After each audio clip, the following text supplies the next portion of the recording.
All right, so you're looking to get into no prep. You need a little bit of advice. You're a little unsure, showing up to your first event. You've come to the right video. I'm going to teach you some tips and tricks, and this is the beginner's guide to no prep racing. So let's get right into it. All right, so you've decided you wanted to get into no prep racing. Perfect. You've searched online. There's not a lot of videos, not a lot of write-ups on how to or what to expect when you're at the race. I see that there's a need for this. There's a lot of new people getting into no prep. You know, if you haven't done it before, you know, I've been there.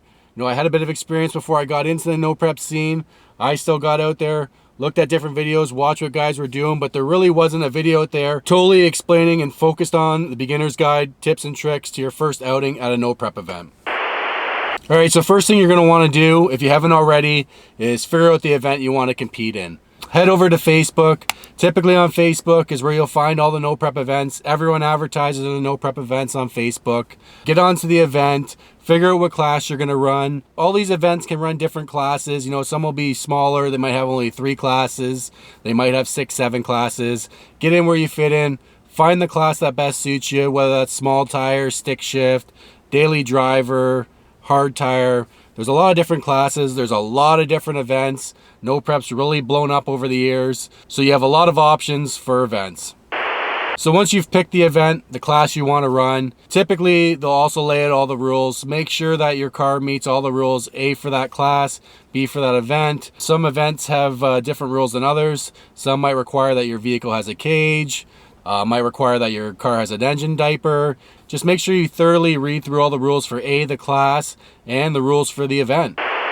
So then once you've got this all figured out, the first thing I'm going to suggest, one of the most important things I think, is to have at least one crew member. Make sure you bring a person with you to help you out at the track. It's very difficult to compete in this no prep stuff without a crew person. Mind you, I've seen people do it. There are usually people willing to help. You can do it without a crew member, but I'm going to strongly suggest you find at least one person, if possible 2 people, to bring with you to your first no prep event. All right, so the day the events come, show up early. Don't show up late. I've seen it countless times. People showing up late, it pisses everyone off. You know, I'm one that shows up early. I like to get there early, make sure everything's all set, ready to go. You don't want to stress yourself out. Show up there late, be rushing around. That's when mistakes happen, and you're gonna piss people off. Show up early. You know, there's nothing wrong with being there early. It's gonna help your whole program and your whole day out. All right, so first thing when you pull through the gate, pretty basic. You're gonna pay to get in, pay for any of your spectators, crew people. You know, now you're pulling into the parking lot. You know, what do you do now? So first thing first, you're gonna find somewhere to pit. Some of these back of the track events will have pitting at the back of the track, which is different than their typical events, which is at the front of the track. Usually a lot more lighting at the front of the track. So this is gonna be my first tip to you. Try to park somewhere where there's lighting. You know, if it's during the day and this event's gonna run into the night, just look in the parking lot, look for lighting, park close to the lighting, because it's really gonna help you when you get later into the night and the sun comes down, you know, to get things changed on your car, or even to get your car loaded up at the end of the night. You're gonna wanna have some light, so try to find a spot underneath some light. Okay, you've got your car parked up. You know, if you've trailered it there, pull it off the trailer. Okay, once you've got your vehicle unloaded, head up to the event tent. You know, this is where you're gonna pay your buy-in to get into the class, register, let them know what class you're running. Typically they'll take your name down, write it down on a clipboard, pay your buy-in. You know, I've seen that range anywhere from $50 up to $300, depending on the event or which class you're running. So from this point, typically they'll give you a tech card and you'll head over to tech. So what typically happens at tech is there to make sure your car fits the rules for the class, make sure your car fits all the safety requirements.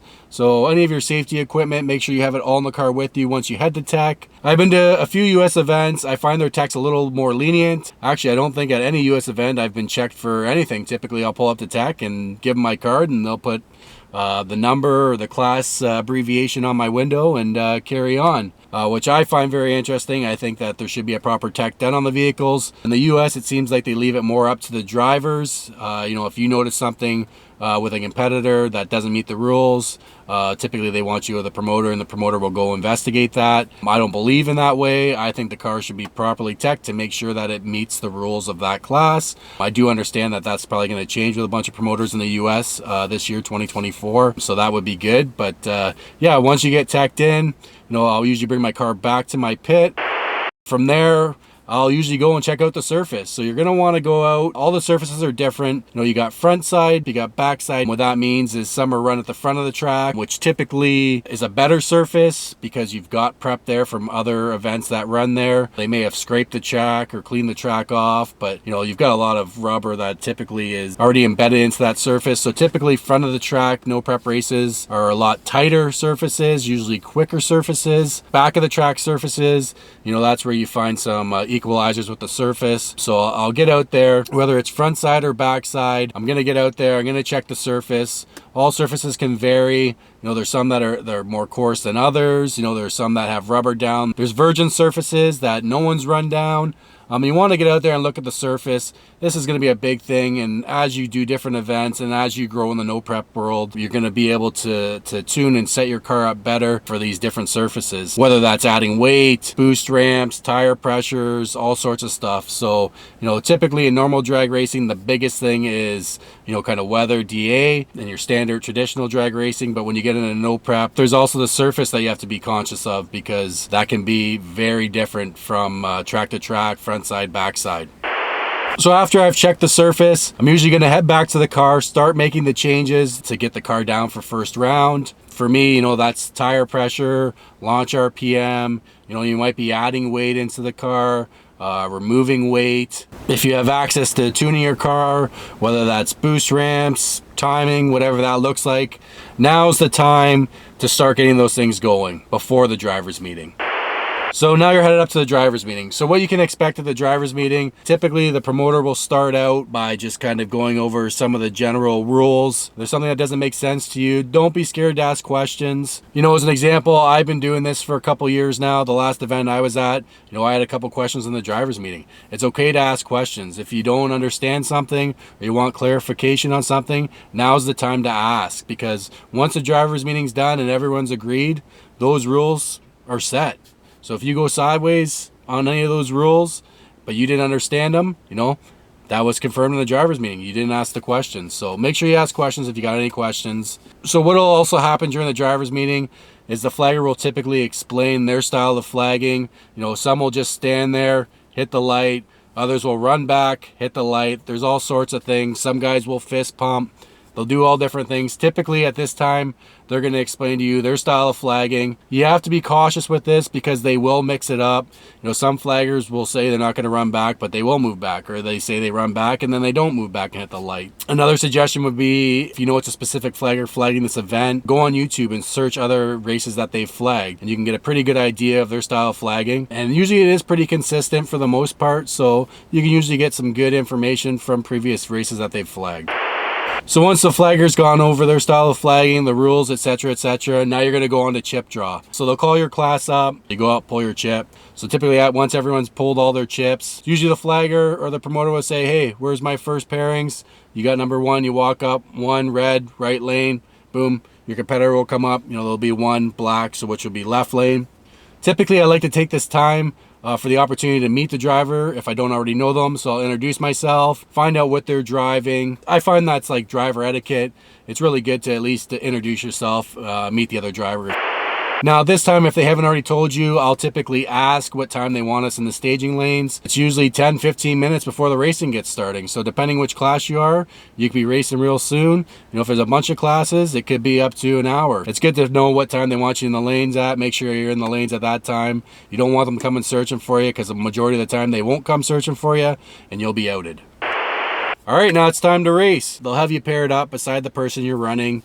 They're going to pull you into the burnout box. Typically on front side, it's pretty simple to see where the burnout box is. A little bit back from the starting line, you'll see the burnout box. You'll see where everyone does their burnouts. If it's the back side of the track, they'll usually have a section blocked off or some pylons to indicate where they want you to do the burnout. So get pulled up into the burnout box. Usually there's two different styles of burnouts for no prep. You'll have your water only burnout events, but you'll also have your PYOP, which is pour your own prep, where they want you to use traction compounds like stripper glitter, rocket prep. There's a few of them out there. I personally use stripper glitter.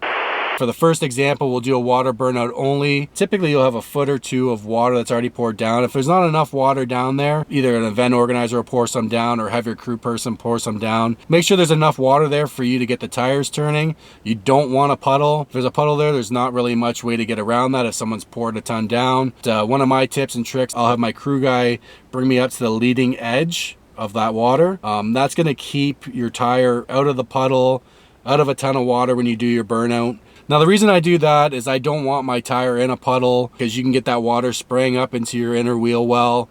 You know, you pull out from your burnout, you pull up to the line, you know, now you got water dripping onto your tire from the wheel well. You know, you might have water dripping down in front of your tire from in your wheel well. And now when the light goes and you leave, you know, you're leaving in a puddle of water, and we all know that's not going to help you get down the track. Now, if it's a PYOP event, pour your own prep, I'll usually have my crew guy pull me up, kind of the same idea. The challenge you find with PYOP events is everyone's using different traction compound. It can become very slick and gooey when you mix all these different traction compounds, especially if someone puts water in it. If it's a PYOP event, don't bring water. You need to buy a traction compound. Water will destroy everything in a PYOP atmosphere. So I basically have my guy pull me up, you know, not to the leading edge, kind of middle of the road, but kind of out of a lot of the other person's prep. The less prep you can get from the other person's puddle, the better, in my opinion. So I'll get my crew guy to pour down my stripper glitter, my prep at that time, pull you into that, make sure you're in your puddle there. I'll do my burnout, same idea, roll out from there. You know, you can do a quick burnout and just pull right up to the line. You can ride it out and have it go out maybe, you know, 30, 40 feet. You know, if you get onto a surface that's like a virgin surface that no one's run down, you're one of the first pairs, you know, you're gonna wanna do a longer burnout. You're gonna wanna lay down some more rubber because there's nothing down there, so you're not gonna be able to grab much. Now, if at this event there's guys already doing wheelies, it's a pretty tight surface, you probably don't have to do a John Force burnout, you know, all the way down, halfway down the track.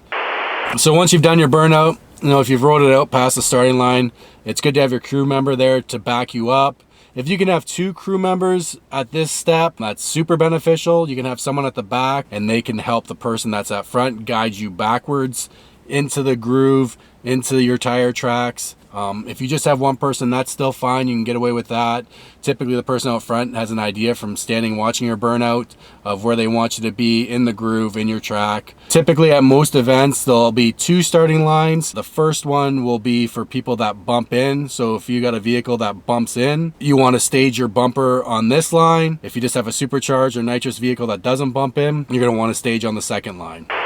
Something else I should have mentioned, someone will get locked in first and then another person second. If there's only one turbo car, usually the turbo car will go in first. It typically takes longer for turbo cars to get ready to race versus a supercharged car or nitrous car. I have a supercharged car. As soon as I hit the pedal, my car is ready to go. You know, I've got a lot of friends that have turbo cars. It might take them 2-3 seconds to get up on the chip and ready to race. They'll get locked in first by the flagger. Now, if your car's turbo and your competitor's turbo, just have a conversation with them, see how long it takes them to get up on the chip.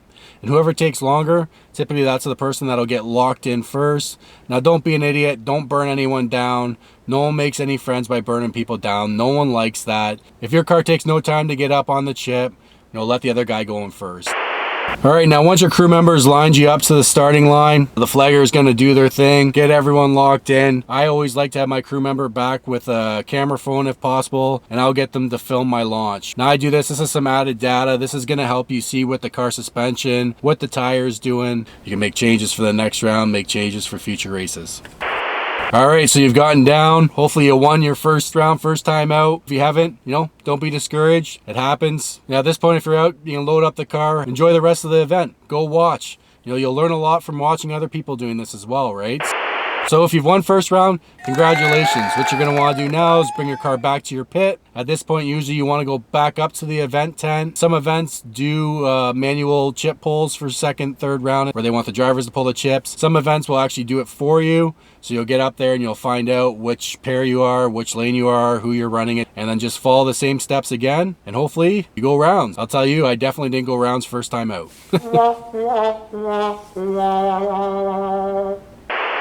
All right, so I just want to throw a quick disclaimer in here. I've been racing no prep for a couple years now. A couple years prior to that, I was documenting and filming that with Pro Tree videos. So I like to think that I've got a little bit of skin in the game here, bit of experience. By no means am I the most experienced. By no means is this the handbook right way or the only way to do this. Absolutely not. The reason I'm making this video, I see that there's a need for it. There's a lot of people that are getting into no prep. I know when I started racing myself, I personally use YouTube, but I noticed that there wasn't any specific videos out there with a beginner's guide, you know, tips and tricks. So I wanted to make this to try to help people that are getting into this sport and hopefully make it a little bit easier for them when they show up to their first event. All right, there you go. That's going to wrap up the tips and tricks, beginner's guide to no prep racing. If you haven't subscribed to my channel, go ahead, subscribe. I film a lot of no prep racing, more so for my aspects, racing my car. But like I said, if you haven't subscribed, subscribe to my channel, like this video, share it. If you have any comments or want to chime in if there's some stuff I missed, go ahead and drop them in the comments below. Hopefully this helps you. We'll catch you on the next video. Thanks for watching. Peace.